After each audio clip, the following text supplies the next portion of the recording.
झंडे लगाना कहां से है?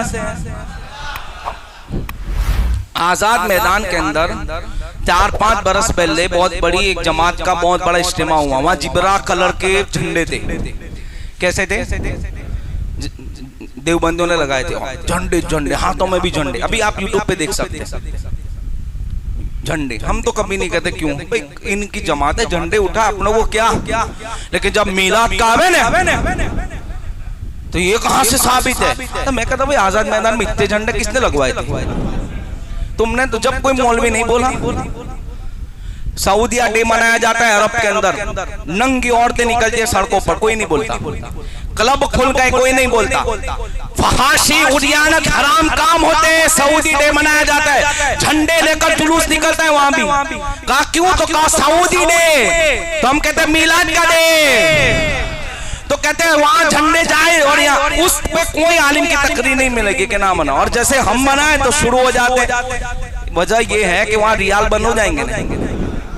रियाल बंद होने का खतरा होता है तो ईमान का सौदा भी करता है। हमें चाहे कोई रोक ले, लेकिन ईमान वाला कभी ईमान का सौदा नहीं करता है और छाती ठोक कर अपने मसलक के हक़ के लिए बुलंद दरवाजा, बुलंद झंडा करता नजर आता है। अज़ीज़ान मोहतरम, अब देखिए झंडे का सबूत। ये मदारिजुन नबुव्वा मुहक्किक़ अल इत्लाक़ अब्दुल्लाह मुहद्दिस देहलवी कहते हैं कि जिस वक्त हजरत आमिना रज़ियल्लाहु ताला अन्हा के घर हुजूर तशरीफ लाए तो हजरत आमिना ने देखा कि जिब्राइल अमीन के हाथ में 3 झंडे थे।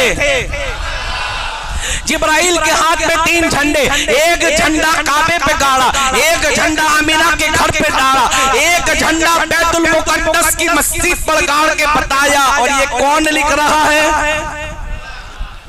मुहक्किक़ अल, इनको सब मानते हैं भाई। हमसे ना पूछो, पहले आज किताब के अंदर जाके जायजा लो कि क्या है। इनको मानने का छोड़ दो, जब झंडे नहीं मानना। तो मैं कहता हूं कि झंडे से क्यों पे क्या प्रॉब्लम। अच्छा एक बात याद है, 2017 के अंदर रैली निकली थी गुस्ताख रसूल के खिलाफ। इसमें समझ आए थे, झंडे भी लगाए थे। तो हमने तो कभी नहीं पूछा झंडे क्यों लाए। क्या साहबा ने ऐसी रैलियां निकाली थी? जैसा तुम्हारा जवाब वैसा मेरा जवाब, जो तुम्हारा जवाब मेरा जवाब। तो फिर मिलाद के जुलूस पे एतराज क्यों?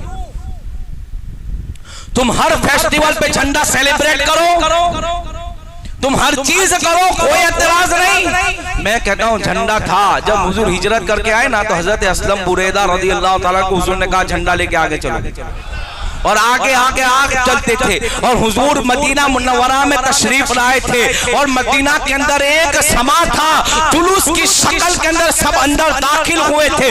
उस वक्त भी हाथ में झंडा था। हुजूर की विलादत हुई तो उस वक्त भी हाथ में झंडा था। दुनिया में भी झंडे थे। आका फरमाते हैं मैदान महशर का दिन होगा, अल्लाह मेरे हाथ में झंडा अता फरमाएगा। उस झंडे के नीचे आदम अलैहिस्सलाम से लेकर मेरी उम्मत तक सब लोग उस झंडे के नीचे खड़े हो जाएंगे। तो जो झंडे नहीं माने तो इसको भी वहां से कहेंगे निकल भाई, तू झंडे वाला नहीं है। ये और कलमा लिखा है, हुजूर का नाम लिखा, तो झंडे में क्या प्रॉब्लम? अगर कोई नहीं लगाता सुन्नी तो हम उसको ऊपर थोड़ी फतवा मारते हैं। तो उसका और उसकी बात, जिसको जैसे मोहब्बत वैसा वो सेलिब्रेट करेगा। एक आदमी आया, दो घर थे, दौड़ता दौड़ता आया एक समझाने के लिए, कोई वाकया नहीं। तो पड़ोसी ने पूछा क्या हुआ? अरे मेरा घर भतीजा हुआ है, हमारे खानदान में कोई बेटा ना था, एक चश्मो चिराग आया, बहुत खुश है, बहुत खुश है। अच्छा लाइट अलग लाइटिंग चढ़ाई और बाजू में लाइट बंद है सब। तो किसी ने पूछा भाई बात क्या है कि यहाँ झंडे इतने हैं, लाइट है, मतलब झंडे के लाइटिंग है, खाना खिला, मिठाइयाँ बट रही है, घर में लोग मेहमान आए। तो कहते वो पड़ोसी के यहाँ बेटा पैदा हुआ, तेरे घर तो का मेरे घर तो कोई नहीं आया। तो बस ऐसा है कि भाई सुन्नियों के घर में लाइट है, तेरे घर तो कहाँ भाई हमारा कोई वास्ता नहीं है, और हमारे घर लाइट है तो हम कहते हैं हमारा वास्ता तो है ही है। अरे हम तो यूं कहते जानो दिल होशो खिरज सब उन्हीं पे, हमारी जान माल ये आका आए तो घर में लाइट भी है। कहा क्यों? तो कहा हमारा रिश्ता हुजूर से ईमानी रिश्ता है, आका से रिश्ता इश्क रसूल का है, उन्होंने हमें ईमान दिया है, अरे उनके सदके हमें सब मिला है, इसलिए हम खुशी मनाते हैं। और तेरे घर अंधेरा है तो समझ जाए कि कोई वास्ता कटे हुए हैं, आज ले उनकी पना, आज मदद मांग उनसे, फिर ना मानेंगे कयामत में अगर मान गया। तो ये है मिलाद मुस्तफा।